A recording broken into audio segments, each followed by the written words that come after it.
What's going on, everybody? Welcome back to the Pat and Dan Show. We're back on episode 23, as usual. I'm Patrick Hennessy. To my right is Dan Allen Rourke. How we doing today, Dan? Dude, I'm doing good, man. Everybody ignore my backdrop. I know it's kind of plain, but I'm in my new crib. Look And at yeah, you, I'm Dan. chilling, bro. I've grown up, man. I'm officially an adult. My angle's kind of bad here. I don't know about that, though. Like, you're actually going to say, I'm getting there, I'm bro. officially an adult. 21, man. How have you been, Besides the bro? Diet Coke. I'm chilling, dude. I mean, what? It's only been like a week since we had an episode, right? It feels like forever, though, which I know is my fault. We're not like, missing anymore, like, though. Like, that's done. Yeah, there's only like what? Well, hopefully there's another month and a half worth of episodes, which is possible. Because the Yankees are going to make the playoffs, bro. Dude, listen, we have so much to talk about. Like I said, we missed last week, but now moving forward, we're pumping out content every single Monday and Thursday. Not like Lights Out. Lights Out, that was a little bit of a catastrophe. That actually ended, but this is never ending. Yo. But listen, so much to talk about today. Before we get into that, let's take a 10-slash roll call. Let's see who we got in the chat on this beautiful Monday evening following the Yankees 4-3 victory over the Texas Rangers. Bro, you love to see it. But we got AB, we got Hector, we got Damien, Pop Collecting, Lori, we got Chris, Zohai, Matthew, Ed King. We got Alexis, El Comende. I don't even know how to pronounce that. Appreciate you all for stopping by. You guys are all legends in your own right. But just like I said, Yankees 4-3 victory over the Rangers tonight. Dan, I don't know about you, but I think like a good way to kind of start off today's episode is kind of just by us like restating the fact that we have been. The Yankees are making the postseason. Like that's not even like a doubt in my mind at this point, and it's so frustrating because as the Yankees have had like the worst record in the American League since the win streak ended, people have been doubting this team left and right, saying that the season is over, kind of like on a nightly basis. And then it's nights like these when I watch this team and I'm kind of like, you know what? Like, this is why I'm not giving up hope, because at any given moment that they could wake up and go on a ridiculous win streak, and especially the fact that we control our own destiny as well with 6 games left against the Blue Jays and Red Sox. I have so much faith in this team moving forward. Yeah, bro. And let me say, what irritates me the most is, one, just pessimistic people in general, which we're not at all. We're the total opposite, which is what? Optimistic, right? Opposite of pessimistic is optimistic. Yeah, there you go. But the thing that irritates me the most, bro, is like, and I was saying this a little bit before the show with you, but like I was posting on Yanks app, bro, like kind of trying to get people hyped up. Like, listen, the season's not over at all. Like going into today, we're only a game and a half back of Toronto with 3 games to play against them and then 3 games to play against Boston. There's 2 different types of people. There's people who are just down on this Yankees team and don't think they're good enough to make the playoffs or make a run in the playoffs. You know, that's fine. While I disagree with you, I think they're better than you think they are. Like, you're subject to your opinion. That's totally fine. But for the people to act like, especially after yesterday's loss against Cleveland, that like the season's done, the Yankees have no shot. Like, bro, you're an idiot. Look at the position that we're in tonight with Toronto losing and us winning. Bro, we're a game back in the loss column against Toronto. Bro, there's a chance. I mean, like, I'm not anticipating Toronto getting swept by but even if they lose 2 out of 3 against the Rays, bro, there's a chance we start the series against Toronto, bro, and we're tied in the loss column. Yeah. So, I mean, like, bro, it's always was dumb of these people, especially over the last, like, couple days to say the season's over and to not, like, get all excited about the Yankees possibly winning a game or 2 here and there. Because, like, bro, we're very much in it. And the way me and you think, bro, like, yeah, the Yankees are going to make the playoffs. Yeah, and you know what also blows my mind? It's like those people who have been saying the season's over, on nights like these, they kind of like try to like restate their opinion even after a Yankees win. They're like, well, you know what? Like this team is still done. Like one win doesn't change anything. It's like these people are rooting for the Yankees to not make the playoffs. And that's something that I'll never understand, bro. You have Yankee fans out there, if you want to call them that are actually saying that I'd rather not make the postseason this year. And I'm like, bro, what kind of like mental process is that? Because one, their reasoning is, I guess, well, the only way we'll see change is if the Yankees miss the playoffs. What goes through your head that makes you think if the Yankees miss the playoffs that we're going to see any sort of drastic change in this organization? I can guarantee you, even if we miss the playoffs, Brian Cashman will be back next year. Aaron Boone will be back next year. The majority of everyone in the starting lineup will be back next year.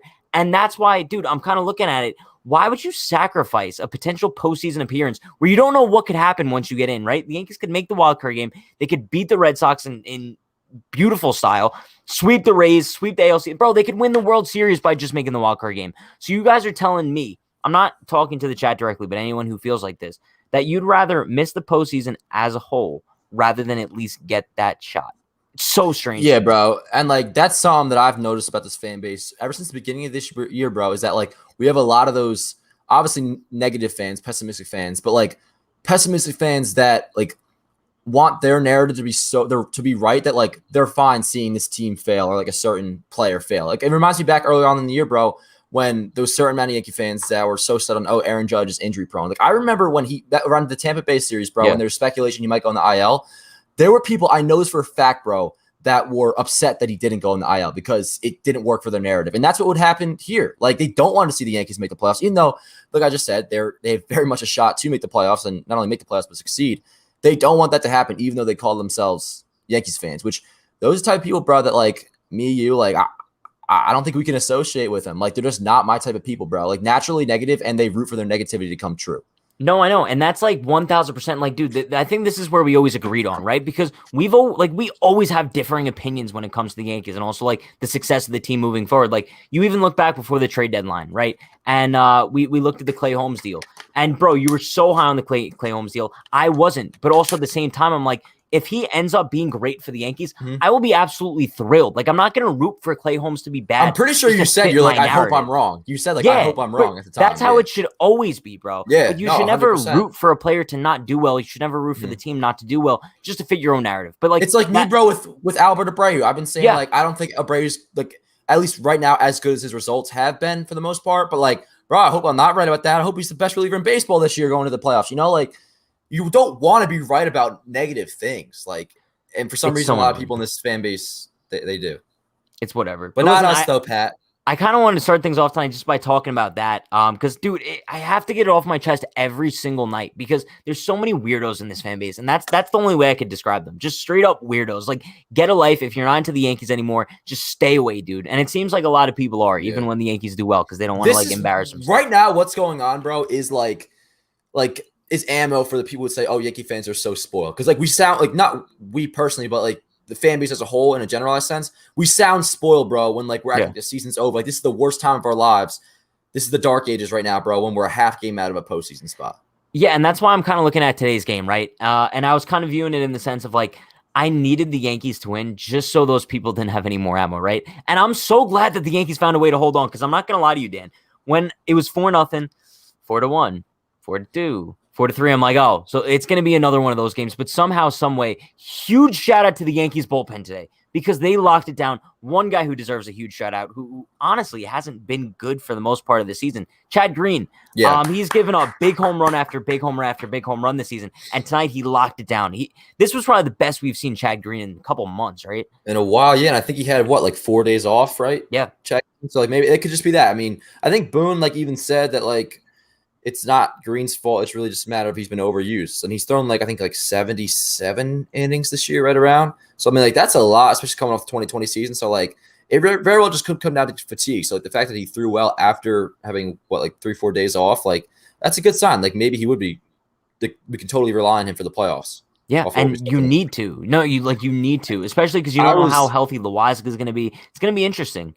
Bro, in my head, when Green was first coming in, because everybody's on everybody's mind, it's like, is Green gonna allow another like game-tying home run or whatever? And like in my head, I was like, okay, if he does, bro, like that's it. Like I don't care how like swamped our bullpen is. Like you cannot keep going to Chad Green. But like, bro, like he flipped that tonight. Like he looked good, and like now all of a sudden, I feel good about Chad Green again. Like the bullpen as a whole, bro. And this is what I was gonna say before. Like if in the 5th inning it was or the 6th, if you told me that we weren't going to score any more runs, that we were only at the time when like the Rangers came back and it was 4-3. If you told me we were going to stay having 4 runs, I would have assumed we were going to lose the game, honestly. But, 100%. Everybody was good, bro. Joely, real big performance out of him. Chapman looks good again, who's looked good for a pretty decent amount of time now. He really has. Yeah, that's something that's kind of and like it's funny too, bro. I feel like nobody would believe this, and I'm just talking more so in the immediate sense over the last like week. And really, I think ever since the I think the Mets series, he's looked really good.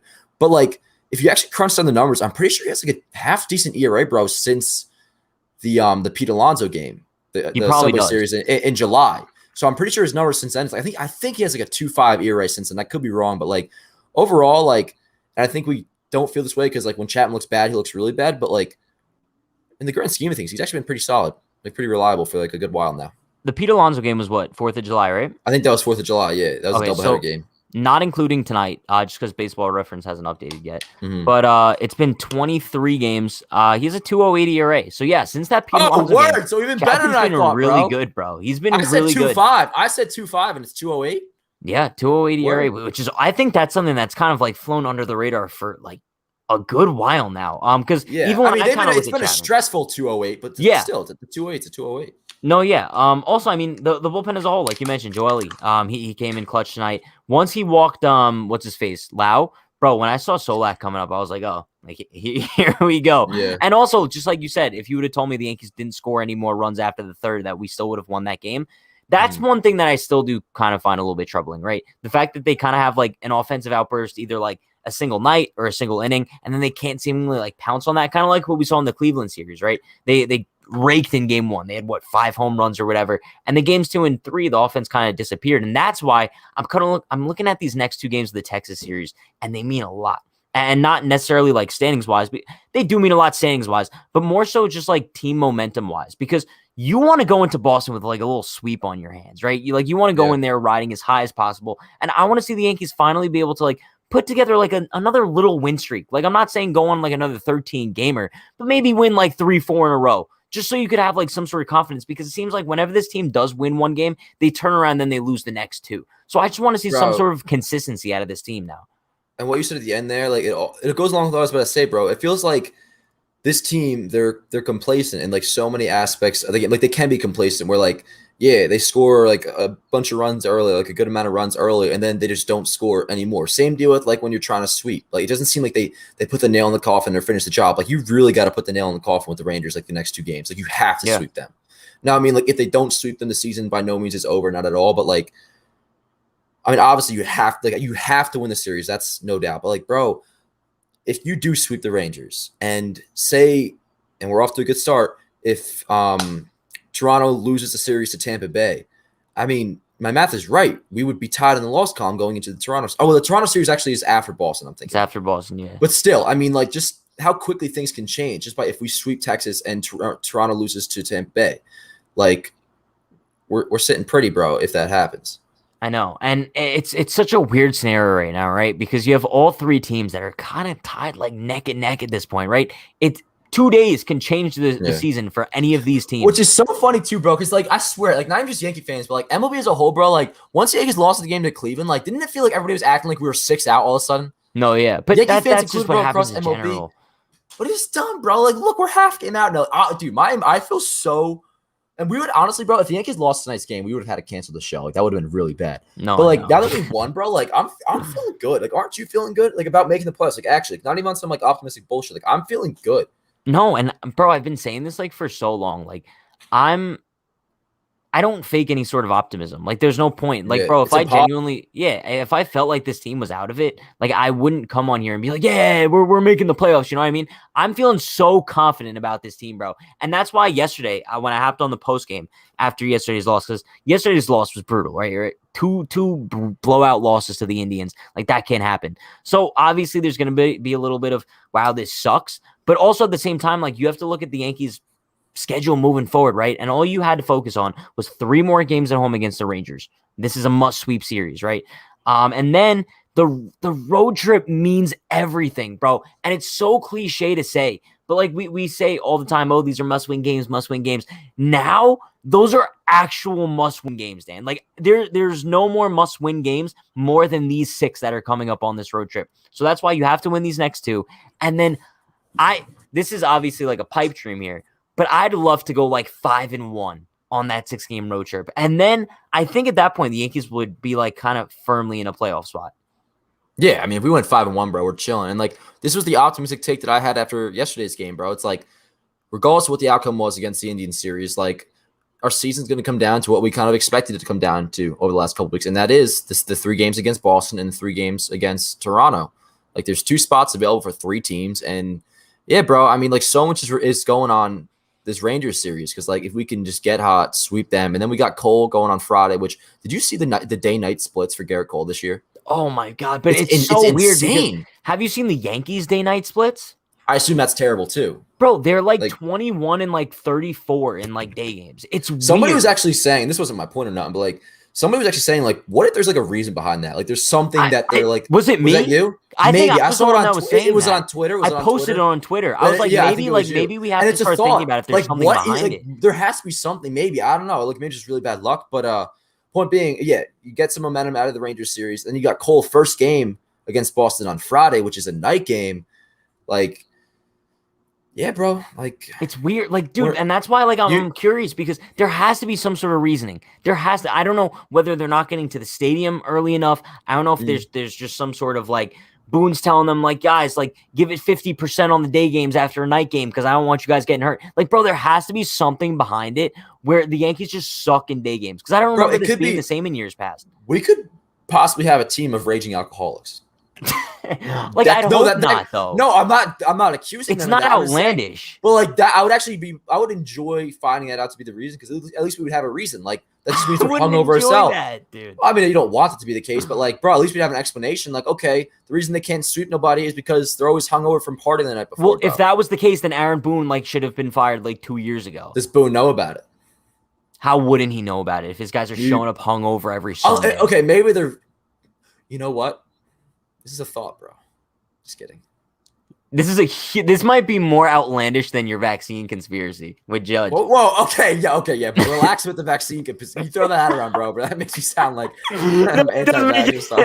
okay, no. To address it a little bit deeper, back when Judge was he had the side soreness. You were like, oh, it's the Tampa Bay series. Yeah, it's not like a vaccine.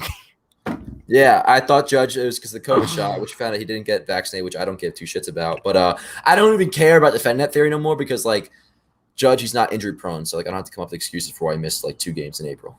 There you go. We got a couple donos in on here before we touch on anything else. Couple donos. Shout out to Dave with the $5 dono. Appreciate you so much, Dave. Dono from Dave. 2 Ds. I love Dave's bro. Just looking at Dave's profile picture with Stanton, dude. Like that's just like the confidence, bro. Like Stanton had during that postseason is insane. Like he looks like such a fucking stud. Dave says, I only feel good with Chad Green if he's not coming into high leverage situations. He could be the 6th or 7th inning guy that could give you 2 innings, to be honest. Not even that, bro. Like he might be able to come in a little bit earlier. Maybe like dude, and that is high leverage though. I mean, like the game can be determined in the 5th. And when did he come in today? I mean, shit, wasn't it the 5th? Right? I think so. No, I think it was the 5th. So, I mean, that's when Nestor started to implode. And I want to give props to Boone. I'm not sure we did this yet. He managed today's game perfectly. I agree. Perfectly. He managed it very, very well. But yeah, I mean, bro, Green's role would just be the same as it's always been as long as he continues to. He would only get demoted. I mean, like if he kept. I mean, even if he kept giving up runs, actually, I don't think he would have been demoted. But like Green's role is about like as high leverage as you can be for a reliever. I mean, he comes in basically all the biggest spots. Like who could you argue gets more high leverage innings than Green? I mean, you could argue Chapman, I guess, but like it's really just him. Loaisiga probably. So I mean, Loaisiga, yeah, no, that's true. But I mean, I think they're kind of neck and neck. I'd say they're even. Sure. But also too, I want to ask you a question. Because a lot of people were bringing it up. I'm not sure.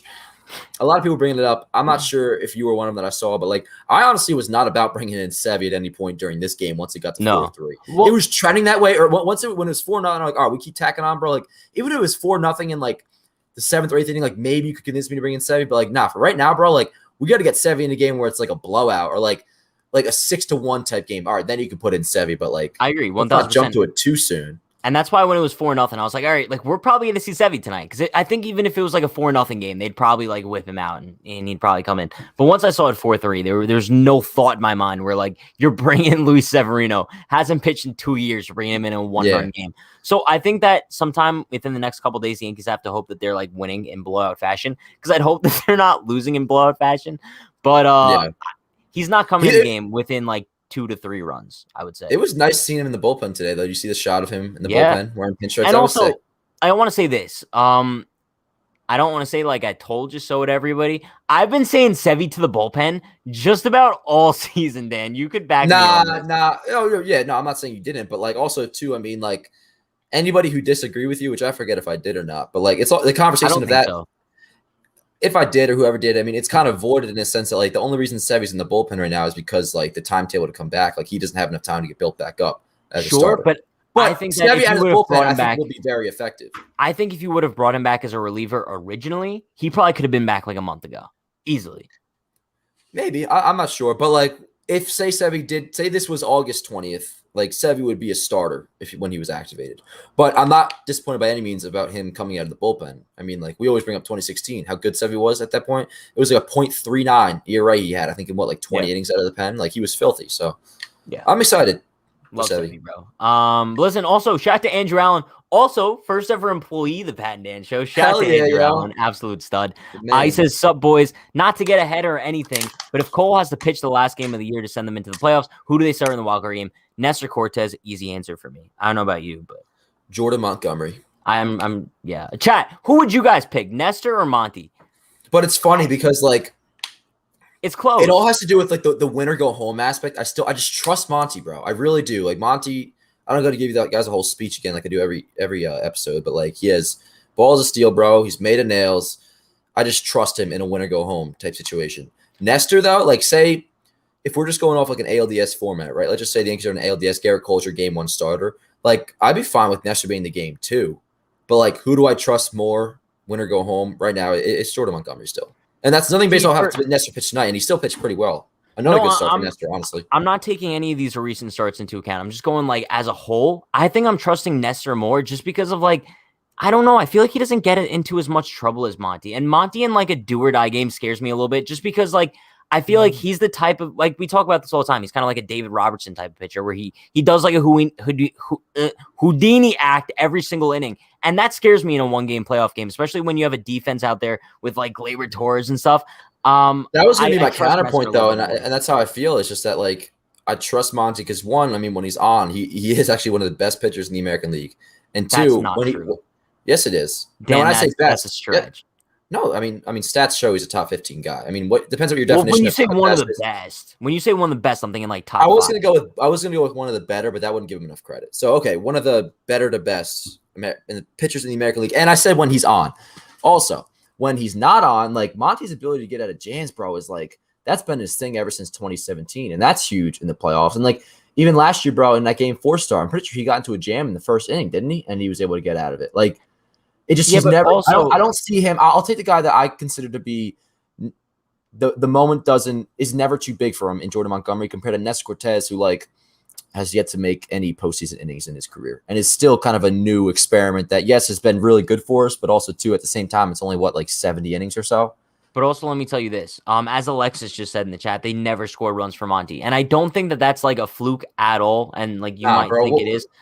What does that mean? Like, I'm not saying No. I'm genuinely saying that I think it might be, like, an actual reason because I don't know if, like, there's reasoning behind this, but I feel like whenever Monty's on the mound, bro, the half innings take forever. Now, I think that possibly because Monty's on the mound for so long, it could make the offense kind of like lose a groove a little bit at the plate, which is definitely a possibility. Definitely. I mean, that might be why they don't score a lot of runs for him. If that's your reasoning, then the way Nestor pitches is a plus for your argument too, because Nestor goes really fast. Like, yeah, Nestor's that's what I'm saying on the mound. So I mean, if that's what your thought process is, I'd love to know the run support for Nestor compared to Monty. Like, just I mean, it's definitely more. I just think it's just a matter of like Monty's gotten bad luck. I mean, getting run support has never been an issue for him in the past. I don't think before Monty this year. Yeah, like I don't remember it being a topic conversation. So I'm not worried about it. And still, like a wildcard game. I mean, like I doubt Monty throws any more than 4 innings in the wildcard game. I just don't see it. I think whoever it is, Nestor or Monty, it'd be like a 2018 Sevy type start where like give us your best 4 innings and then we're turning it over the pen. So. No, I think that's fair. Also, I mean, if you're going that route, right? Like, I think I'd probably go Nestor just because I think he could give you a better 4 innings than Monty. But like that's why like we differ on that. And bro, whatever the case might end up being, it's interesting because I don't necessarily know what route the Yankees would end up going. I'm almost positive they'd go with Monty, but like I have less disagreement personally about this conversation because at the time back then it was Monty or Tyone as like your second guy after Cole. Clear cut was Monty for me, but like I don't think you're crazy for saying Nestor. I mean, like you could argue Nestor's been our second best pitcher all year. I mean, I guess he is. Like it's concrete. He has been our second best starting pitcher all year.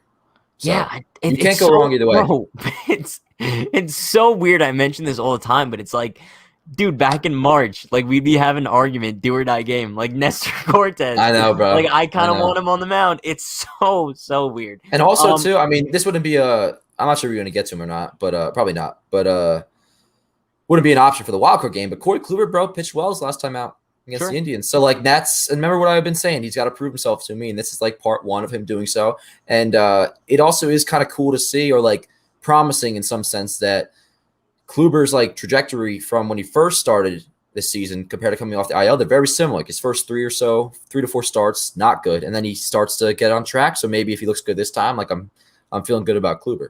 Yeah, If he no, has for another good sure. start.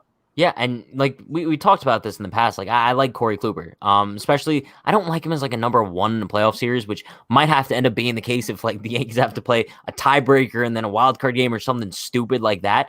And even in that case, like I wouldn't feel too bad about Corey Kluber being our game one starter.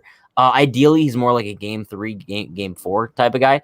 But I think as of right now, like once Tyone comes back as well, I'm pretty damn confident in like the Yankees pitching staff, not only rotation wise, but bullpen wise as well. Especially because I'm looking at it, Loiza's going to be coming back, Herman's going to be coming back, Herman, and bro. in that Herman's sense, huge. yeah. So and then in the bullpen, you basically just added 3 more arms, right? I'm looking at Sevy, Herman, and Loiza, all guys that could eat big innings for you. That's huge, Bro, and that's really what has me so excited about like one, like you tell me just getting Loiza and Herman back instantly, bro. Like that's like such a quick fix for the bullpen. And then factor Sevy in on top of that, bro. Like we basically with it, I mean, Loiza, I guess is gonna be like right at the end of the season, but like Herman's coming back this series, like basically all of a sudden, like within a week, like we're getting multiple like with Herman could be very effective, possibly high leverage guys that throw multiple innings. And Severino, Herman, and then Loiza is a sure thing. Like yeah, no, that's a for plus, sure. bro. That's a big plus. But also, like Anthony Fernandez mentions Michael King. Michael I hate King, to bro. say it, but like Dude, here's I've my been thing. loving Michael King lately, bro. I know I like Michael King too. I've always liked Michael King, but also I don't know if there's a scenario where he's on the playoff roster.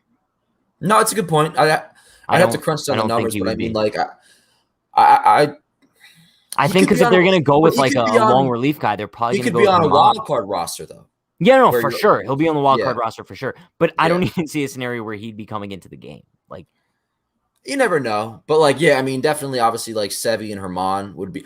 I mean, honestly, though, I'll tell you this: if Herman comes back and struggles, which I don't anticipate happening, but if he comes back and struggles and King sure. keeps pitching the way he has been like the last game or two, like then I figure it would just go to King. Like it's not a sure thing with Herman, but I'm very excited about the return of Domingo Herman, bro. And I did not like fully appreciate how big a loss Herman was at the time. Like he really was a loss, bro, losing him. So getting him back, I'm pumped for. Yeah, and like also, I mean, if he doesn't end up coming back, like we said, Michael King, that's a guy that I'm not too upset about having him in the bullpen for like a playoff series.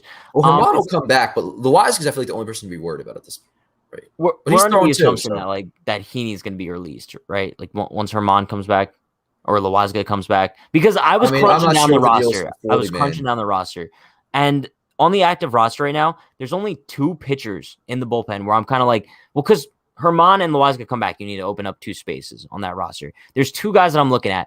One, Luis Gil, he'd be going down, which would make sense, and then also Andrew Heaney. He's kind of like the only other guy that's like the odd man out at this point.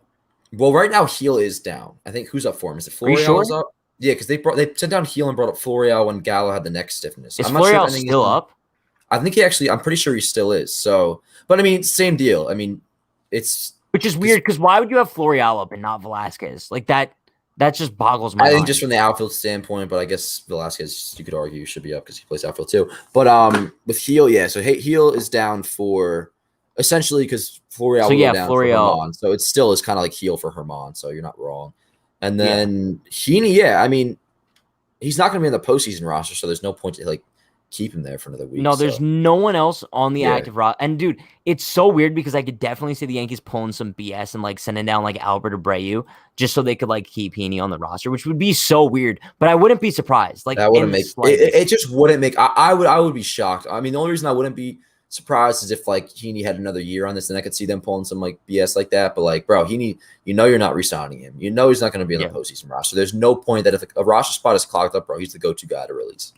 No, for sure. Listen, we talked about the Yankees pitching for a hot minute now. I guess we could switch over to the lineup a little bit. Dan, since we last went on, Gleyber Torres is no longer the Yankees starting shortstop, which I think is huge. I'm shocked by it. That the fact that they finally pulled the trigger and they're like, we can't have this dude at shortstop as a huge liability, like going this deep into the season. I think it's great what they're doing with Gleyber.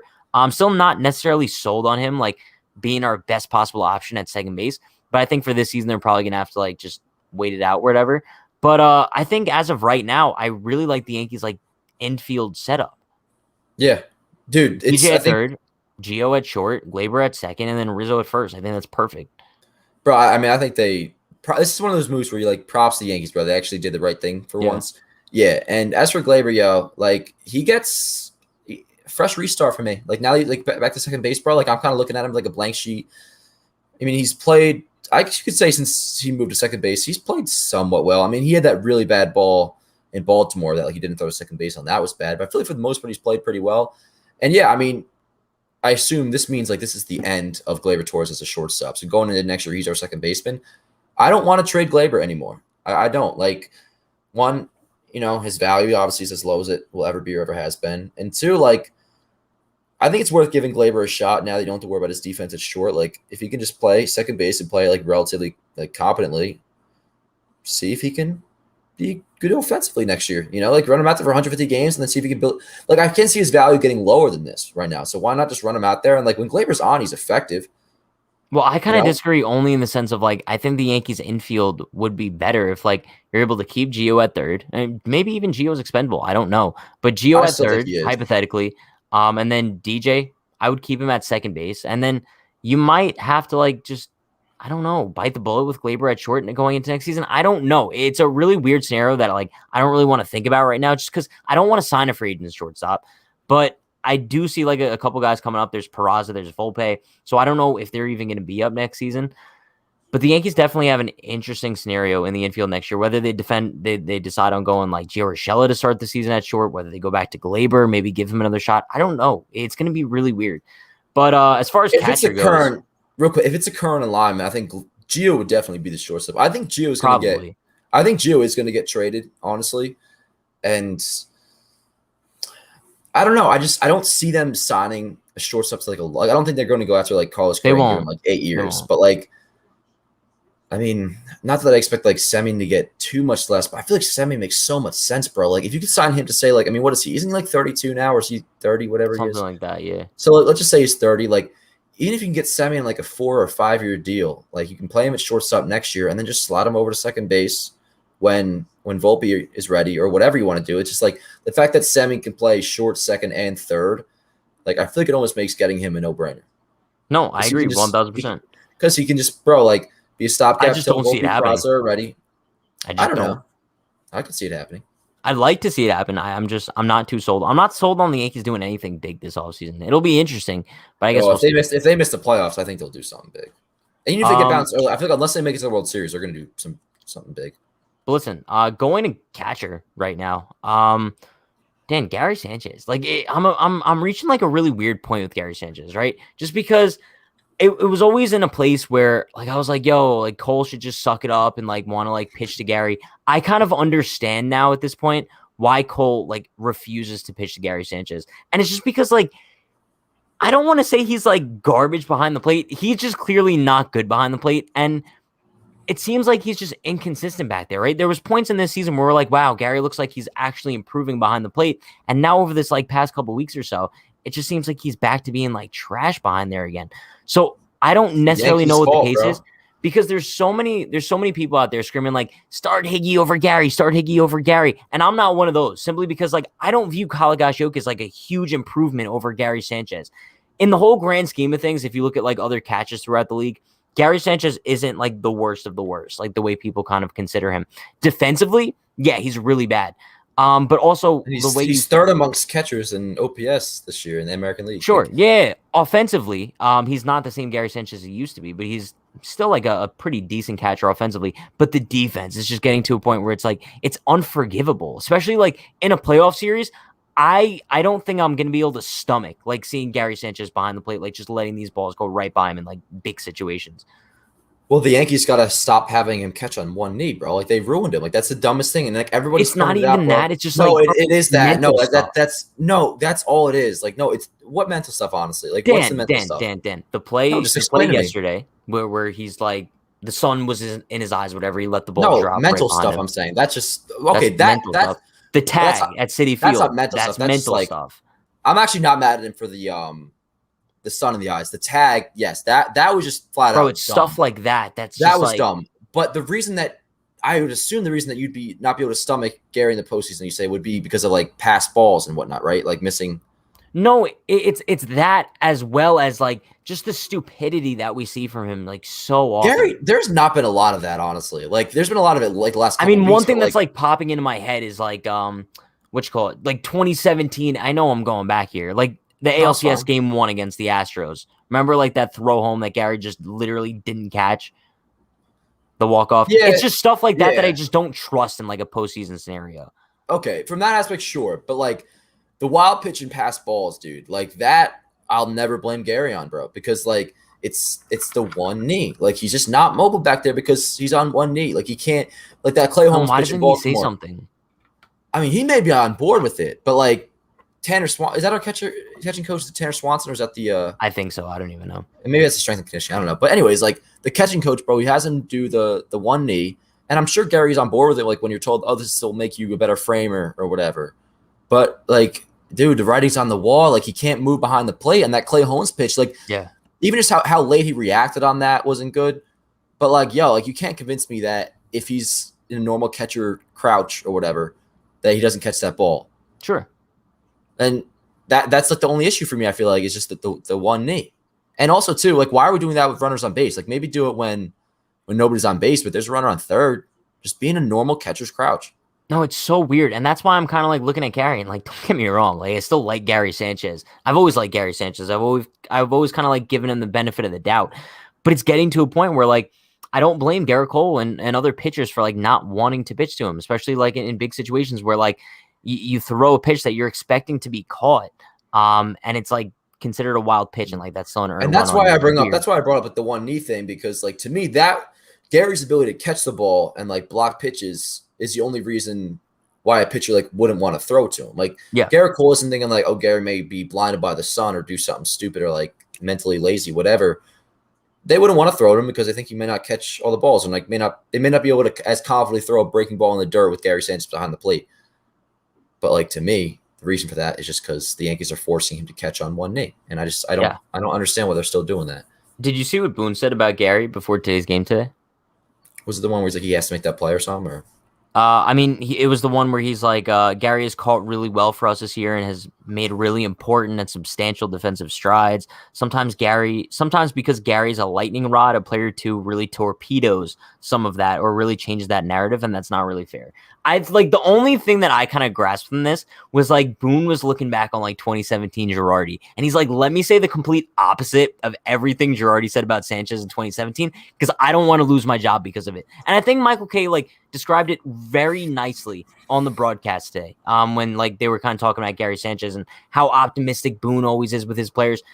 There comes a point when like you could lie to the fan base as much as possible and just kind of like make it seem like everything's okay. But then just as Michael Kay said, like it gets to a point where like you're offending the fan base because you're making it seem like they're stupid and like you're trying to convince them that something's going on that's not. Like Boone, when you go out there and you say like Gary Sanchez has made really important and substantial defensive strides, where? Like you can say that all you want to kind of like hype up your player, but it's just not true. And like to say that to a fan base and assume that they're stupid enough to go along with it is just wrong. I agree with you in the general sense about the way Boone speaks. Yes, I actually agree with him. I think Gary has made like tremendous defensive strides, honestly. But You're also, you're more confident in Gary Sanchez behind the plate this year than you were in years past. oh yeah, Really? 1,000%, 100%. Especially, you want to compare it to 2017, bro? Like in a landslide, absolutely, not. yes. Like no doubt in my mind. But yo, Boone had a pretty solid quote that kind of raised my eyes the other day. Like it was kind of similar to what Girardi said in 2017. What did he say about that play? He was like, He should have called that said- ball, right? he said like he should. Yeah. That's a play you got to make or something like that. And like that was kind of similar to what Girardi said. I know Girardi what he said in 17. I think he kinda Girardi went said a it little like, bit. He said it in like a nastier tone. He was just like he needs Yeah. to be better, plain and simple, something like that. But yeah, I mean, I'm not a fan of the babying players. You know that. I don't think any of us are. Yeah. Like they don't need to be babied. I'm not saying you got to like go out there and like personally attack them or nothing. But like, bro, like these are grown men. You don't got to coddle them. Like, but yeah, I think he's right about the defense. To be honest, like I do feel more comfortable right now with Gary Sanchez. I guess it's kind of like a subjective opinion, though, right? Kind of just like in how confident you feel in a player. It's like maybe it's a little bit recency bias just because, like, you know, like I'm kind of the king of that. That's the thing. I'm like totally ignoring the recency bias. Like maybe that's like making my opinion wrong. I don't know. But like I'm like my assumption or not assumption. My opinion. Well, it's an opinion, so it is- can't necessarily be wrong, like how you feel about Gary Sanchez. Yeah, I know. But like I feel like just for the most part this year, I've been pretty comfortable about Gary. like behind the plate. I really have been. Offensively, though, like I would still say that I still really prefer him over Higgy, like for sure. Me too. I do as well. I But mean, also at the same time, he's like been very streaky. I think while I do prefer Gary offensively over Higgy, it's not so substantial to the point where I'm like, you have to start Gary every single day. You know what I mean? Listen, if Higgy was still like hitting close to what he was in the beginning of the year, I'd be a lot closer on the conversation. But like Higgy's been ass offensively, honestly, for a good little while now. He has, but it's Like, really weird for me because I've been saying this for so long. For some odd reason, I'm picturing like a wild card game scenario, and Higgy hits like a random 3-run shot. I feel no, like he'd be I the could see king of that. that, dude. I could see that. I mean, also too, like if the Yankees say, knock on wood, go on a playoff run, like Gary looks bad behind the plate for like honestly one play, and he's also not hitting at the same time. Like he may have a leash of like 3, maybe 4 games, and then Higgy's in there. I mean, because we already know Higgy's going to catch Cole, so like it could go from thinking like, all right, Gary or Higgy's only playing when Cole's pitching to like, all right, 2, 3 games later, Gary's not doing anything and he's subtracting value on defense. Then you might just start playing Higgy. Well, that's what happened last year, right? I'm pretty sure that happened in the ALDS. Yeah, basically. Yeah. Could happen again. I don't know. All I do know is that, dude, last time we were talking, like the whole Luke Voigt thing was still going on, right? Free Luke Voigt, whatever. Yeah. I didn't think it was possible. It's kind of gotten worse. It's really strange. The fact that Luke Voigt now probably starts like 2 games a week. Bro, last time we talked, he was starting like 3, maybe 4. Luke Voigt's starting like 2 games a week at max. I'll tell you though, I'm less mad about it than I was at the time, only because like Gardner, bro, is a serviceable option, more than a serviceable option. Like, he's been good, and I just but can't say that's anything else because with that. he's gotten the Like, at bats. No, like Voigt is the better. Yeah, sure, but Voigt's been the better hit. Well, Gardner was getting at bats early in the year, and he wasn't doing well. But okay, but my thing is like, who has the higher ceiling? Voigt in a landslide. And like, dude, if I was making a lineup, it's Voigt who's going to be starting over Gardy. But like, the conversation 2 weeks ago was Voigt versus Gardner. To us, it was clearly Voigt by a landslide. It's the same exact conversation right now, except Gardner's like kind of creeped up a little bit closer by playing well. So like, I can't get more passionately mad about it than I was then compared to now, because Gardy is playing well. But that pisses me off. But that's only because like Gardner shouldn't have gotten that opportunity. I know ridiculously high. Like, you know what I mean? It's like you make the argument now that like, yeah, Gardner's playing well. Well, Voigt hasn't gotten an opportunity to play well. Like Luke Voigt was playing out of his mind when he got benched. We remember this. Like, bro, you want to say like Gardner's playing well now? When Luke Voigt was at his hottest, when they basically benched him right before that Atlanta series, he was playing 10 times better than Gardner is now, bro. Like, and that's just a fact. So it's just so weird to me because now as we're creeping towards the playoffs here, even though the Yankees are probably either going to match up against like Robbie Ray or Chris Sale, they're not going to face Ray, which is clutch apparently. Why? Kay said on the broadcast today, which I didn't understand the way it makes sense. Match up or whatever. Yeah, but I guess Ray is going to pitch the game before we come to town or something like that. No, I'm saying in a wild card game. Oh, I thought you were saying. I'm saying in a wild. No, I'm saying a wild card game. Which I'm saying, like, I feel like even though they'd probably be going up against a lefty, I still think they'd probably start Gardner, dude, which I think is really weird. If they did, it wouldn't be because of the offense. I think it was just because of the defense. I don't, but you know where I kind of stand on this. I think the defense with Gallo, Judge, Stanton is better than if you have Gardner in center field, just because, like, especially in a one-game playoff. I think no, I'll tell you why. I'll tell you why. Because in a one-game playoff, I truly value a solid arm out there, outside of like a guy who can maybe like track down a ball a little bit better than Judge in center field. Like, you know what I mean? No, I definitely value having like 3 elite arms in the outfield outside of like, dude, a sac fly to center field could end the Yankees season easily. Yeah. And also, I don't think about throws from center field as often because like you really think how often are there plays at the plate really from throws from center field? Like I don't value arm. You never know though. In center field. But yeah, maybe a guy would try and tag from third on a fly ball the center where Gardy's playing compared to like where Judge, you know. I mean, not maybe, obviously, but like, yeah. No, it's possible, I'd say. They'd still start Gardy. Dude, it's just if it's like against like Chris Sale, I don't see it happening though.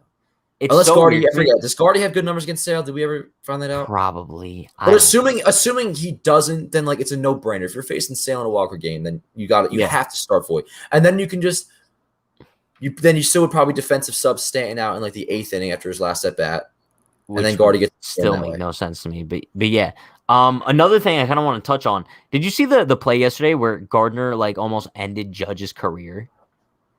Yeah, and Judge would have caught that ball too. Dude, like I know I'm not the only one. I feel like this wasn't talked about at all yesterday. Bro, I was freaking out on Twitter, posting like straight up screenshots of this play. Judge would have caught that ball easily. That would have changed the entire game yesterday because that would have been the third out of the inning. Bang. It's only 2-0 against the Indians. I think that Cole gave up, 3 more runs after that or whatever? Bro, that would have been a game-changing play right there. And I think it's at a point where maybe Gardner just wasn't comfortable enough in left field, but there's no reason he should be like Superman diving in front of Judge with that ball. If anybody, I'm mad at Judge because I'm assuming Judge didn't call for it like well enough for a Guardy to hurt. Maybe Judge wasn't confident. I'm not sure. But like, because that's Judge's ball as a center field. Like you're the captain of the outfield. Like if you call for that ball, that is your ball. So I'm just gonna assume that Judge just didn't make a clear call, and maybe Gardner, like maybe he just because Gardner was out there, like he didn't want to like, I don't know. Bro, speaking of this comment here, I can't imagine Judge calling for it and Guardy just like going right out in front of him. I don't think this is dramatic, like at all, dude. That whose career? The fact that I said, like, dude, Gardner almost literally ended Judge's career. Bro, diving in front of somebody who's diving head first. He could have easily, it could have resulted in an injury. Bro, no, okay, but you know what I'm saying, dude. He could have, like, literally just curb stomped his ass. Yeah. Easily. I'm not disagreeing. Yeah. I like your hat, by the way. That's sick. Thanks, man. Unhingedclothing.shop. Where can I get one of those? Oh, yeah, unhingedclothing.shop. Okay, word. Yeah, there you go. But listen, another guy I kind of want to talk about, right? Speaking of the Yankees outfield. You want me to scratch it? Yeah. Do you remember those old school back scratchers? I never see those anymore. Like the wooden ones. I use a fork. What? Use a fork to scratch your back. Yeah. And then you use the fork. Well, I use plastic forks only. I don't use like metal. Oh, yeah, God forbid you do dishes, right? Joey Gallo. Dude, last time we were on, he was ice cold. Joey Gallo is now kind of like one of the Yankees' hottest hitters. And it's such a nice sight to see because tightness didn't ruin it though. I hope not, but also at the same time, it's like we were getting to a point where like Gallo was benched for like what 1-2 games, whatever, and it was weird because it was right after the game where he hit the home run at Citi Field. But that was like right after the game where he hit a home run, which like leads me to believe the Yankees don't believe in hot and cold unless it comes to Brett Gardner. But we know where you stand on that. But dude, Joey Gallo getting hot is the best possible thing to happen to the Yankees right now. You know that. Hell yeah, bro! Like. Dude, and nothing too is like what always excited me about Gallo getting hot is like one, you just know you can carry a team, and two, like he was still providing defensive value for us when he wasn't hitting. So like once you add the offensive value on top of that, bro, like we're looking at a player that is just as good as Aaron Judge when he's hot. Like when Joey Gallo's on, bro, you could argue he's actually better.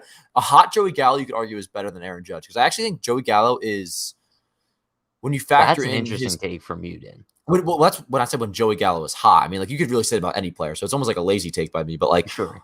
What I'm saying is I actually give Gallo the slight edge in arm. Honestly, I think. Would you say the same? Probably. Like, I think Gallo's arm is slightly better than Judge's. I mean, that's not a diss on I don't Judge think at all, we've but, like, seen it as a Yankee, but in general, I think it's more so because Judge is more concerned about accuracy. That's why he kind of like takes his time when he throws, and he still throws like 120 miles an hour.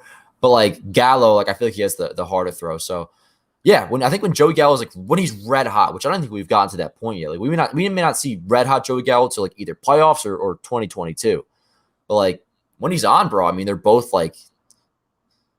I mean, I'm not sure how much you get into WAR, but like Judge is like an 8 WAR player at his best, and Gallo can be like an 8 WAR player at his best. So. Sure. And that's why all the people who have kind of been hating on Joey Gallo for so long, they're kind of in hiding as well, too. Like, dude, they have no idea what's going on. Like, they don't know who to hate on. I think all the people who kind of originally started hating on Stanton, right, they transferred their hate to Joey Gallo. And now they're just hating on Luke Voit because they're like, dude, like, it is what it is. Like, he's never going to play. He's not going to prove us wrong. So, like, let's just hate on Luke Voit. There's so many people that despise Luke Voit now. For what reason? I have no idea, dude. I don't know if you saw my tweet that basically, like, exploded the other day. But it got like 1,000 likes, kind of fire. Hell yeah, bro. Let's go. But I was like, yo, I can't wait for Luke Voit to be traded from the Yankees and kind of just like tell all about how pissed off he was about basically being benched for like a 38-year-old center fielder. And dude, such stupid Yankee fans in my mentions all night because that was the night Gardner hit that 3-run shot. And I was like, oh, here we go. And people are so stupid in the sense of like, I didn't know Voit could play center field. I didn't know Voit was an outfielder, bro. Like, you can't be that stupid to like not understand the correlation, especially like the way Luke Voigt's viewing it, right? Because he's like, the only reason I'm not DHing is because Giancarlo Stanton's not in the outfield. And the only reason Giancarlo Stanton's not in the outfield is because Brett Gardner's out there. I don't understand how people don't understand the correlation. So that's basically why I'm saying I'm almost certain Luke Voigt is gone from the Yankees in the offseason. And even if they don't want to trade him, he'll probably like demand a trade at this point because I'd be pissed off. But I can't wait to hear him kind of like just tell all about how he's actually feeling from this year.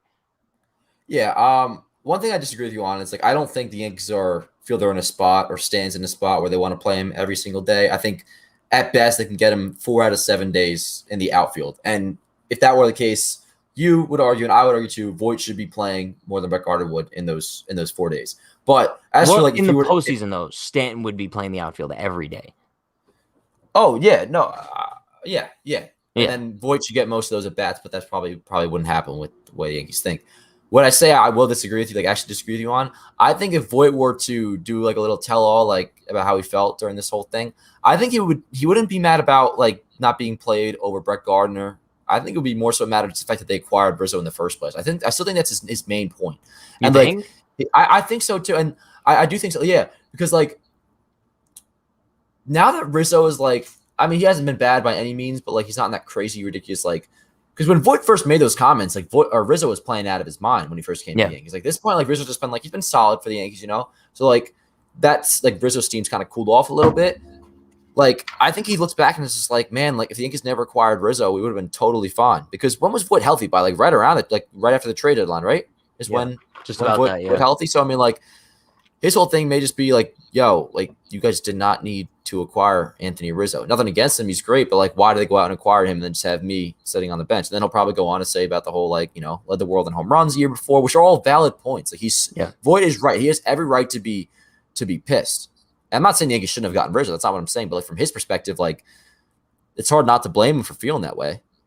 No, I agree. I would probably feel the same way. And also, Lori brings up a comment here. I want to tell all from Clint Frazier, Spill the Beans Boy. Bro, the Yankees have 2 guys right now that I'd love to hear tell-alls from. There has to be some deeper story with Clint that, like, we obviously can't get into now. But, dude, there's something up with Clint Frazier that we don't know about, for sure. I think Clinton will do a tell-all, but he'll do it in the most, like, he'll try to make, like, a Netflix, like, mini doc. Oh, no, yeah, for sure. But, yeah, on the topic of tell-alls, bro, like, at one point, bro, we need to get a tell-all from A-Rod. Like, it has to happen. Sure. I think A-Rod's at such, like, a different point in his life right now, though. Like, I can't see him getting back into, like, drama. He's just such a nice guy.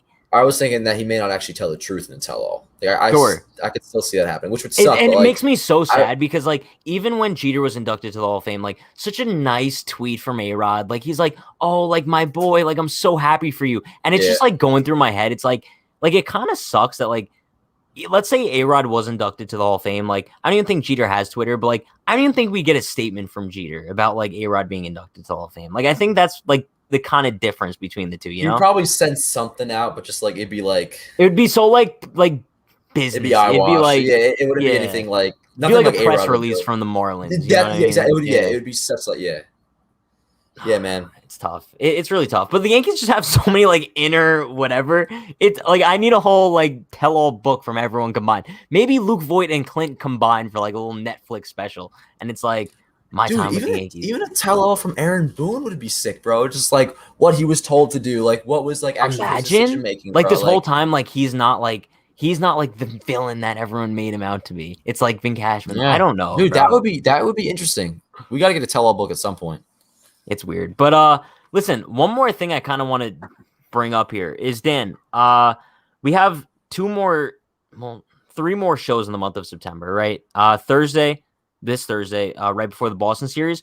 But we have a show the night of the final game of the Toronto series, right? I want to ask you a question.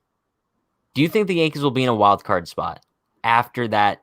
Well, once we hop on September 30th, after the final game of that 6-game road trip, what's that, a week from will Thursday? the Yankees be in a playoff spot? Yeah.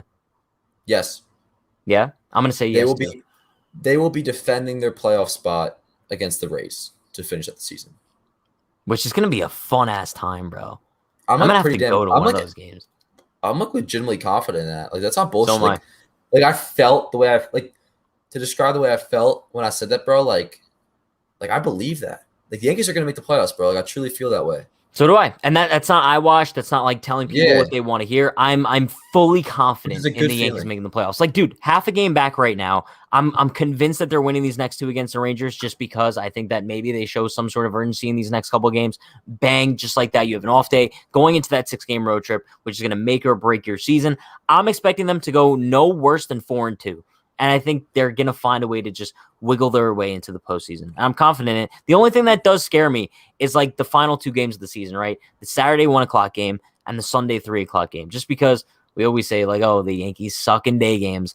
I don't know if that's going to have anything to do with it. But dude, if we go into like those final 2 games, like half a game up on a wild card spot, if we like lost the last 2 and that was like our playoff hopes, I'd cry myself to sleep every night. Bro, I'll tell you what freaks me out the most, like, is honestly just like the Boston series. Only because like I'm confident how we'll do against Toronto, and I feel like if the season depends on it, which it will, against the Rays, I think we'll be able to do what we need to do against the Rays. What freaks me out against Boston is just like, God, do not get swept. Because like that would be it. If we got swept against Boston, which like in Fenway, can't lie, I could see that happening. Like if there's an avenue to where the Yankees don't make the playoffs and it'd be in the most brutal fashion, I could honestly see that happening in Fenway. So just do not get swept. Try to win the series. Is it weird that I'm kind of more scared about Toronto? Bro, Toronto I don't know why I'm scares not. me. Maybe it's just we haven't. This is our first time in Rogers Center since what, 2019? That could be it, but also I think what I kind of remember is like I guess what you're thinking about is like 2019. What I'm thinking about is more so like, what year was that? Was it 2016? Like that Tommy Lane game? Am I thinking of the right time? You remember? Like the Blue Jays were really good. The Yankees were like fighting for a playoff spot. Oh, There's that really big 2015. game. Wait, the Andrew Miller versus Troy Tulowitzki game? No, but that one was tense as well. I'm talking about the one with Tommy Lane. Tommy Lane. Was that the same one? Do you remember Tommy Lane? Lane was on the Yankees in 16 into early 17. Oh, are you thinking the one where Sevy threw at the Blue Jays and like Tex hit like a game tying homer?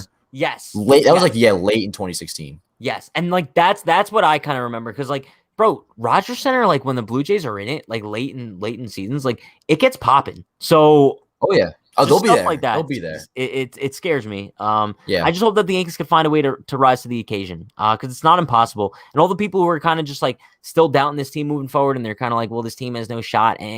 You're actually a loser. Like that's the only way I could kind of say it. Like you're a loser if you're saying that the Yankees season is over. We're half a game out of the second wildcard spot. We could easily be hosting a wildcard game by the time this is all said and done. So you weirdos, take that negativity elsewhere, because Dan, all I know is that we're super confident. That's all that matters. We're chilling. No, we're chilling, bro. It really relies on how the rest of the Rangers series goes. We just you got to win the next 2, and then we're feeling good. I'm excited. And even if you don't win the next 2, like you're technically fine if you win the series, but you want to sweep. I want to pull up this dono here from Dave. Big $5 dono from Dave with the beautiful stand picture. Appreciate you. He says it would be painful next year if Poppy makes the Hall of Fame and A-Rod doesn't. And to be honest, it's probably going to happen. You disagree? Yeah, I don't think it'd be like pain. I mean, it'd suck, but like they're not like, it's not an apples to apple comparison, bro. Like what Big Poppy did, like we know he tested positive in the Mitchell's report in 2004, but like it's totally different. Like if A-Rod were to, and I'm the biggest A-Rod fan, I hope you all know, like in history, but like if A-Rod only used that one time with Texas, 2001 to 2003, A-Rod would be like no doubt first ballot Hall of Famer, like Ortiz would, right? But it's just like, dude, all that happened the second go around, and you're coming from somebody that like, I wanted 13 retired, bro. Like it broke my heart when I saw Gallo wearing 13, but like, dude, like he cheated again in like what, 2010 to 2012. And like he sued the Yankees. He sued his own doctor. He sued his own players association that was representing him. Like it was very ugly. So like, they're very different. But like it's more so sad that like A-Rod felt the need to use again when he never had to use in the first place. I always say that. I think the difference between it's like a tragedy, bro. It's like some Anakin Skywalker type shit. Never seen Star Wars, but it is what it is. It's like the one more thing, power, bro. One more thing I want to like touch on before we wrap up, because we didn't really talk about it today, because I don't view it as like a huge deal, but I know a lot of Yankee fans do. Kind of like the disastrous start from Garrett Cole yesterday. And like I know a lot of Yankee fans. We were talking about this kind of before we went live. It pisses me off a little bit that Yankee fans did boo Garrett Cole as he walked off the mound yesterday. But to a point, like I can kind of understand their frustrations, especially like maybe they're not booing Garrett Cole, maybe they're just booing like in sense of like frustration with the fan base, with frustration with the organization. But I just know me personally, like I would never boo Garrett Cole as he's walking off the mound because like especially after a start like that where you necessarily need him, I view it in the sense of like the Yankees wouldn't even be in this situation like half a game out of a wild card spot if it wasn't for Garrett Cole. We'd probably be like 10 games back. We'd be like the Cleveland Indians right now, bro. So you'll never catch me booing Garrett Cole at any point in the season. I think just it's dumb.